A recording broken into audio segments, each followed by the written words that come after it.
example of an intercept question in applied maths, alright? And the reason why you won't really see many of them in your past papers is it's essentially an ordinary level question for the most part, alright? And so what you'll find is that ship X is 40 kilometers due west of ship Y, alright? And ship Y is traveling north at 10. Okay.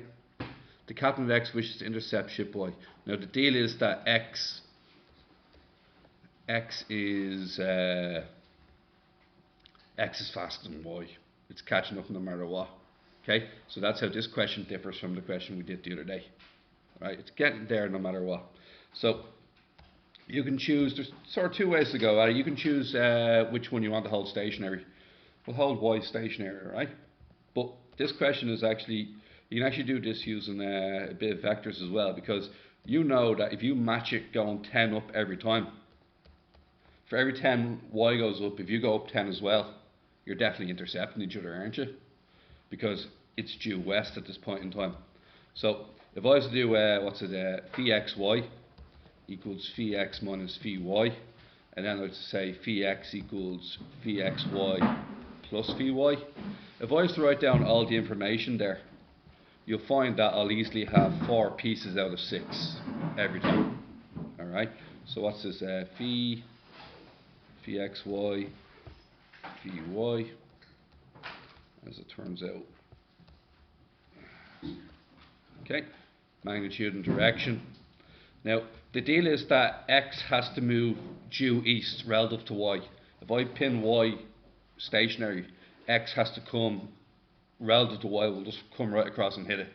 Even though they're both moving up 10 every time, he's going to come across and hit it. So I know that this is going east. Okay? I know phi Y's magnitude is 10 going north. I know that phi X has a magnitude of 20. And straight off, there's 4 out of your 6. Okay? Now, if I was to construct this triangle, and it's phi X equals, phi X equals phi xy plus phi y. So look, there's your east, which is your phi xy. There's your north, which is your phi y. And then up here will be your, anybody? Your Vx, as predicted, alright? And we know this is a right angle triangle. Why? Why is it a right angle triangle? One is east, one's north. One's east, one's north. So one of them's, that's 10.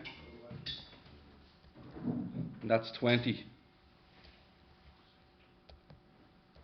There you go, that's 10 and that's 20, isn't it? And then we can find that angle straight away, can't we? Sine inverse, a half, yeah? Is that correct? Which is 30 degrees. We know it's 30 degrees north of east. Then if I find out the phi xy component, see this component here? It'd be 20 cos 30, which would be 10 root 3. And then if you have to travel 40 kilometers, but you're going 10 root 3 to the right, that'll get you your time for that question, alright? Notice in this question, two equal objects, and you know 4 items of information in this question. That's what makes it an ordinary level question, okay? Now, if we move back to this type of question here, which is a closest approach question, okay? And these ones are generally easy enough. So what do we have? P is up and Q is down, yeah? Geez, I want another colour for that. That's back in my head. Everybody happy? P and Q, and that's a good 200 at the start. Okay? Now, what are we told about P? P is travelling southwest. So what way is southwest? That way there at 45, isn't it? So 24 root 2. What are we looking at? 24 root 2 sine 45 and? That's 45. Sine 45 and cos 45, yeah? And also what I'll do is that if you get 24 cos 45 and 24 sine 45, sorry, 24 root 2 cos 45 and 24 root 2 sine 45, they're just going to be 24 and 24. Okay? So that's 24 and 24. You cool with that? Alright. And the other one's due west. So, if I select one of these to keep stationary, just Q. I'll keep Q stationary, right? So if I keep Q stationary, that's phi PQ. And phi PQ is what? Phi P minus phi Q. Happy enough with that? And then phi P is phi PQ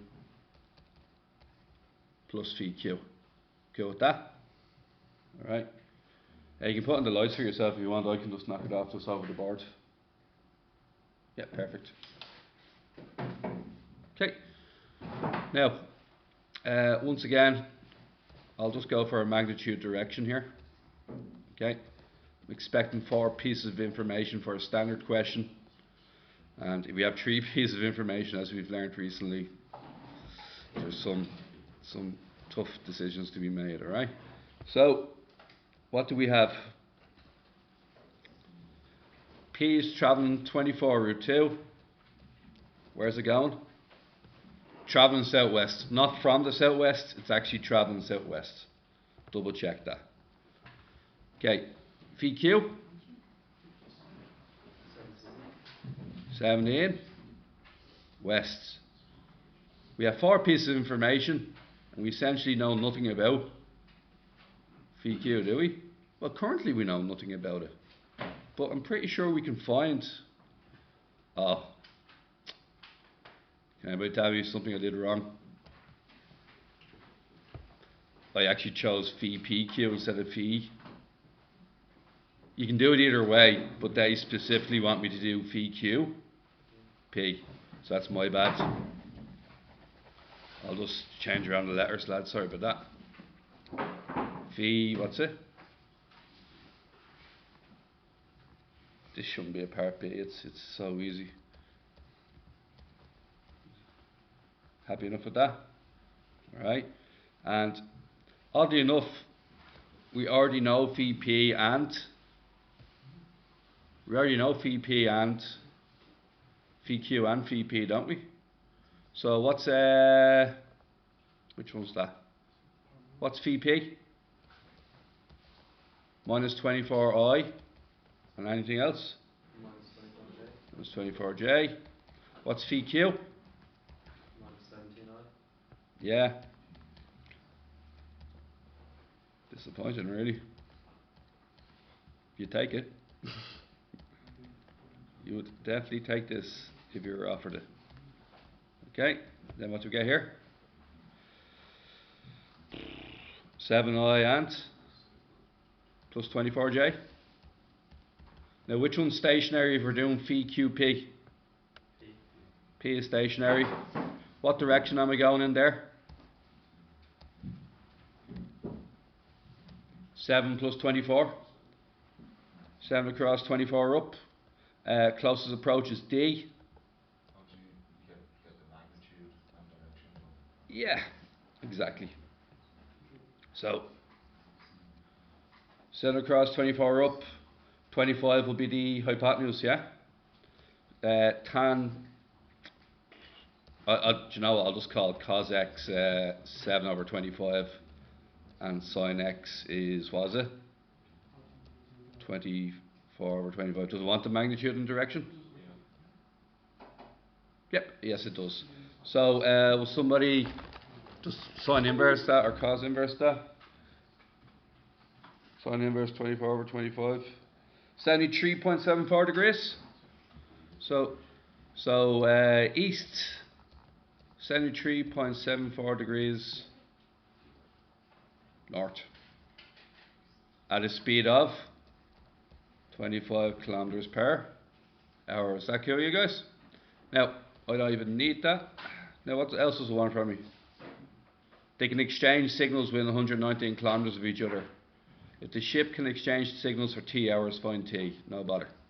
Right? So what's happening is Q is here, and it's currently 200 kilometers away. It eventually reaches a point where it's 119 kilometers away. It then travels to where the distances are the closest, its closest approach, and then it goes out the other side, and once again it can still exchange signals until another 119. Is that cool, you guys? Now we're going to target our effort finding D. Ever see D? Alrighty. Now the way I constructed this, I suppose, I'm just going to get rid of this one for a second. Yeah, it'll pop its head back up there later, okay? Now, if this is a 90-degree triangle, everybody cool with that? Okay? Now, that's my angle X. Is everybody happy that's angle X? And for argument's sake, that's angle A. What is angle A plus angle X?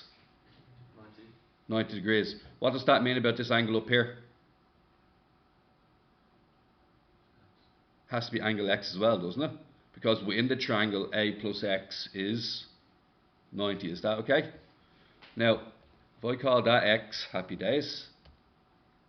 You can always just do everything in decimals if you want and just keep calculating angles. That's okay. You'll get the same answer. I'm feeling a bit lazy, so I don't want to do any rounding off for decimals. Okay? Now, next thing is I want to find the value of D, which is this point here. Would you agree that it's cos because it's adjacent over hypotenuse? So would you agree that cos X is D over 200? And then 200 cos X, 200 multiplied by 7 over 25 is D. 200 divided by 25 is 8. 8 multiplied by 7 is 56. Okay? You can tell I got a full night's sleep last night. Now, 56. Ready? Now, next thing. Once I know that that's 56, I can then bring this down. And now I have an isosceles triangle, don't I? Alright? And what do I know about that triangle? It's 119 kilometers away, was it? When they can exchange signals? 119 kilometers, okay? So here's what we're thinking. Pythagoras theorem. And find out the distance of, find out this little blue distance here, and then double it, and that's the amount of time they stay within 119 kilometers of each other. So if somebody could really quickly give me a Pythagoras theorem on that, that would be awesome. 105. Good man, Killian. Yeah? X is 105? Yep. Double the answer. 10. Double the answer to 210. 210. Now what speed are we going along this line? This is the velocity of Q relative to P. So how fast are we actually going along in this direction? 25. We're going 25. And 210 divided by 25? You've done this one before, or? No. What is it? 12 over 5. Decimals. 8.5. Cool. Alright. Now, that brings us back to the one of a kind question we had a look at the other day. This one. Alright. And one of a kind. Okay? It was pretty cool, to be fair to it. It's been a long time since something relative has stung me like that, so that's good to know. But the last time it stings me like this as well, because it's gone. Or it'll be far more basic next year. So you'll notice in this question, distinct difference from the other ones is that we'll only have 3 pieces of information, okay, and that's where we sort of got jammed the last day, alright? So when we set up, what do we have? Here it is. A is north of B, 10 kilometers, okay? Now, the fact that it asks us this question, what does that mean? It's eventually going to get closer, isn't it? Would you agree with that? And would you agree that phi AB, it'd have to get closer to it. Even if it's like this, it would still have to get a closer distance than 10. Does that make sense? Otherwise the question never would have happened. Okay? So, see this dotted line here? That's the phi AB line. Okay? Now I'm just starting off with that. Now, if we were to hold B stationary and we do our usual phi AB is phi A minus phi B. Phi A on its own is phi B plus phi BA, or phi AB, sorry. And I tried the Magder, or the magnitude direction job. Okay, and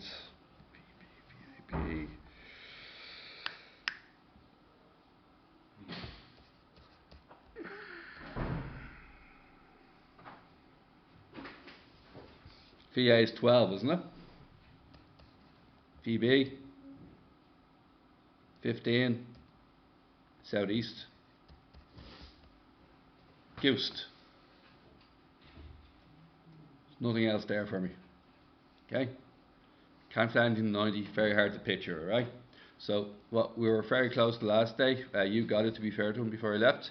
But what we said was, okay, we're going to try. A is going to go downwards after B. Would you agree with that? Has to go, because B is going this direction here. A is going to go downwards and after it. Okay? And what I elected to do was I elected to call this cos X or cos alpha, wherever you want to call it. Is that right?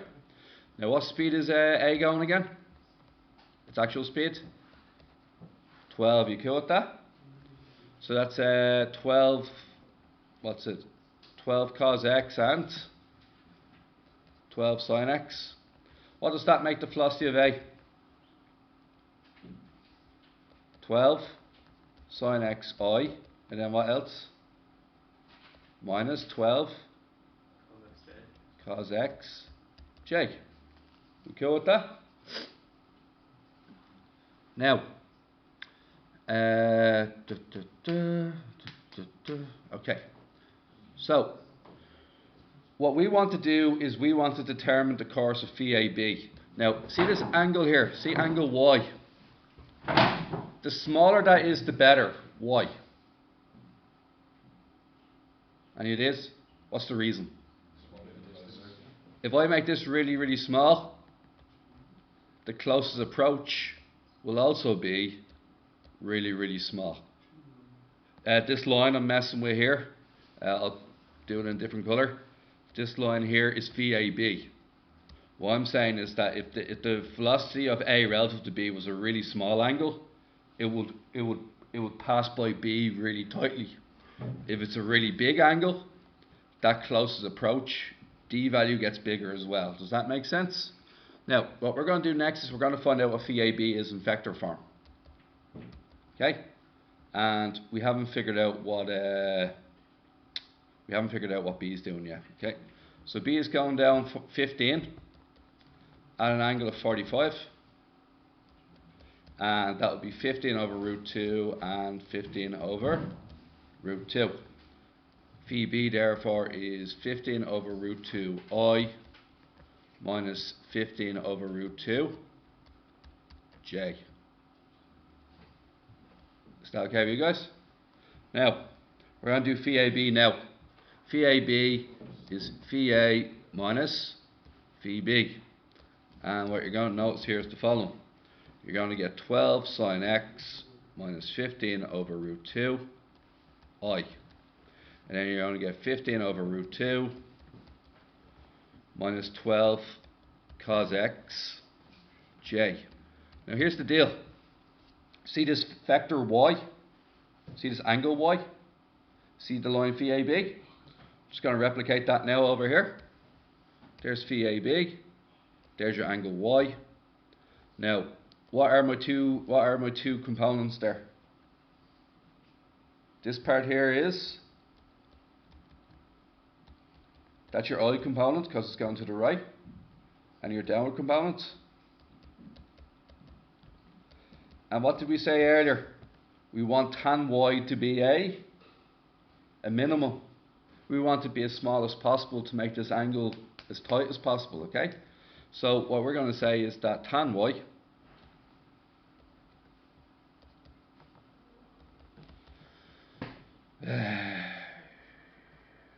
opposite over adjacent. I should look at it here. Yeah.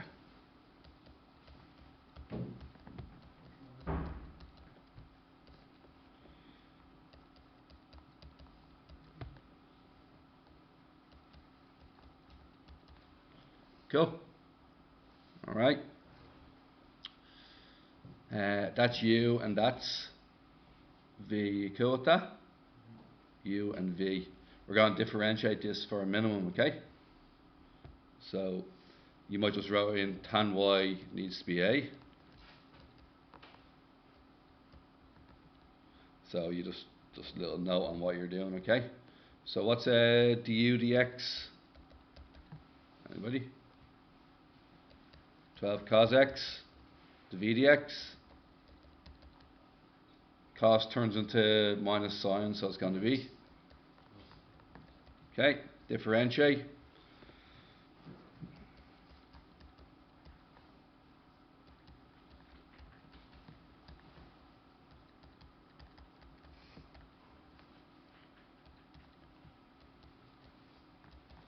As I said, this question is one of a kind. I've never seen one like it before.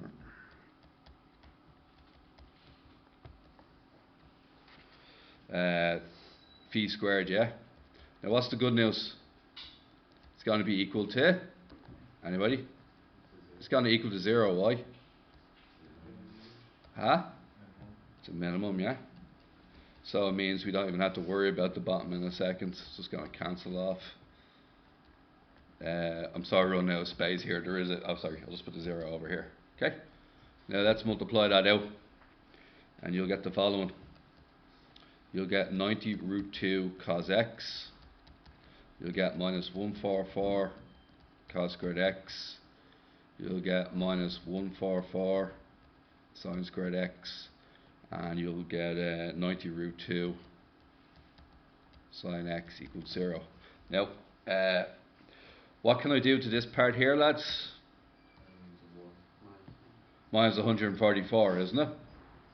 Because it's minus 144 into cos squared x plus sine squared x, okay? So, the way out of this is quite interesting.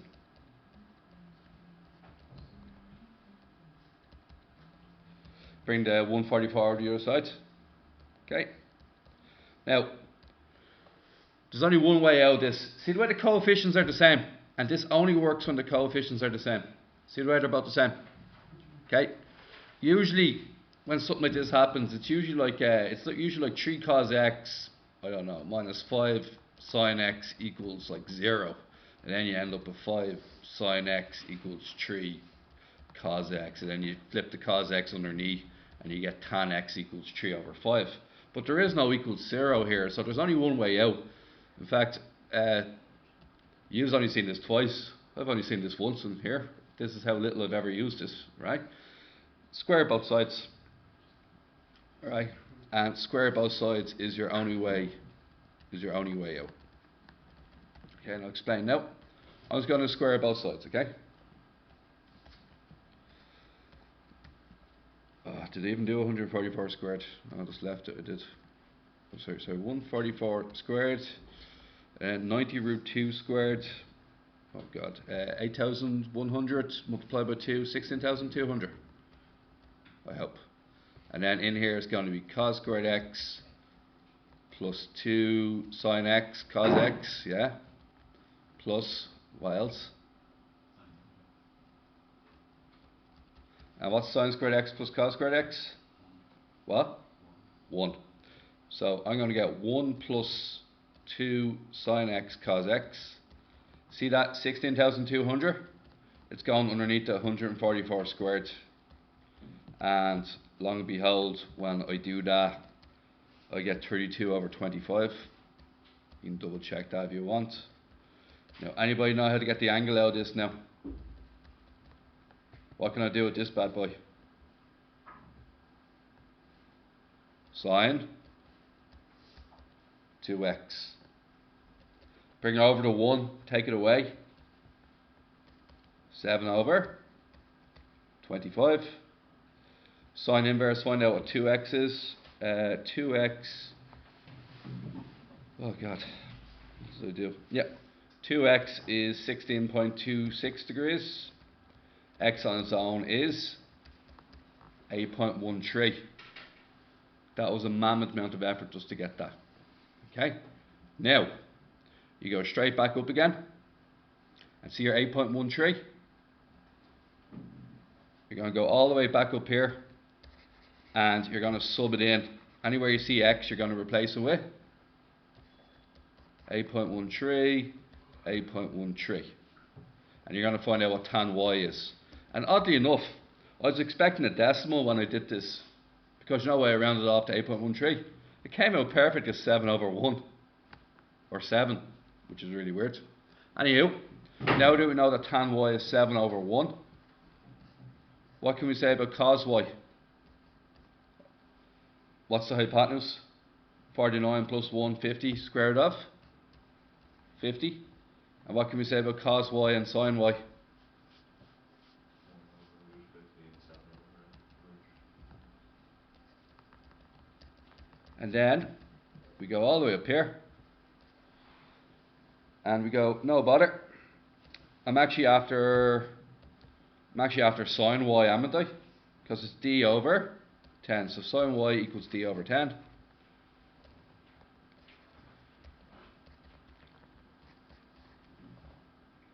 D equals 10 sin Y, and we said sin Y was 7 over root 50, and lo and behold, you get the answer that's in the solutions. 9.89 kilometers. Insane. Okay.